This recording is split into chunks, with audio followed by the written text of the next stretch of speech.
e hershme për të përfunduar në vjeshtë të vitit 2012. Këto projekte në cilat komuna do të investoj rreth 10 milion euro janë kritikuar nga opozita për mos transparencë. Radio Televizioni i Kosovës sjell pamjet e sheshit Zahir Pajaziti, i cili nuk ka dalë fare në dëgjim publik. Kështu do të duket sheshi Zahir Pajaziti në shtator të vitit 2012.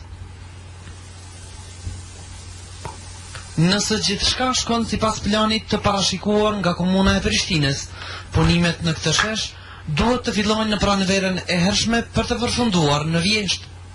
Në këtë shesh janë të përfshira edhe punë të infrastrukturës nëntokësore, kanalizimet fekore atmosferike dhe kablovike, pastaj është elektrika, një projekt modern që përfshin pjesë të ndriçimit nga ona e tokës dhe ndriçimit publik sipër, pastaj ka fontana të ndryshme, edhe këto në kombinim edhe me ngjyra të ndryshme dhe ndriçim të natën. Sheshi që është kontraktuar nga komuna në vlerë prej rreth 5 milion eurosh nuk ka dalë në diskutim publik, pasi komunarët nuk e kanë parë të arsyeshme. E opozita akuzon komunën për mos transparencë gjatë fazës tenderuese.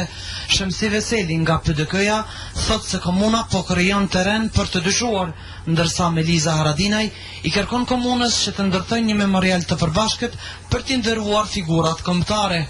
Për fat keq, në këtë rast, domethënë as pozita dhe as opozita po flas për kuvendin komunal të Prishtinës, po flas për këshilltarët e komunës, nuk mund të flas për disa që janë të afërt ndoshta me udhëheqjen e ngushtë të komunës, zësisht ekzekutivës, që ndoshta kanë pas çanse dhe kanë pas mundësi për të parë ato projekte, mirë po asnjë mbledhje domethënë drejtar zyrtarisht që ka qenë as Komitetin për Politikë e Financa, as Kuvend Komunës Prishtinës dhe as shefat e grupeve parlamentare nuk kanë qenë të njoftuar se si do duken këto sheshe.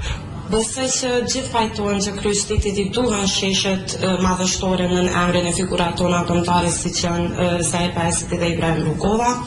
Shqetësimi jonë qëndron në transparencën e procesit të tenderimit, po edhe në mirëmbajtjen e këtyre sheshe të cilat janë gjendje të mjerueshme aktualisht, siç e dini, dhe kjo nuk i bën nder as atyre figura të cilat në emrin e cila janë vendosur ato shtatore pas kryeqytetit të Kosovës. Unë nuk kam njoftime pse nuk ka dalë në publik ose kur është premtuar një gjatim, po paramosa dhe oferta dhe tenderi është zhvilluar në pajtim me projektin e hartuar nga kompania Smart Projekt, një kompani specializuar për projektime. Për ndërtimin e këtyre dy shesheve, komuna e Prishtinës ka ndarë afër 10 milion euro.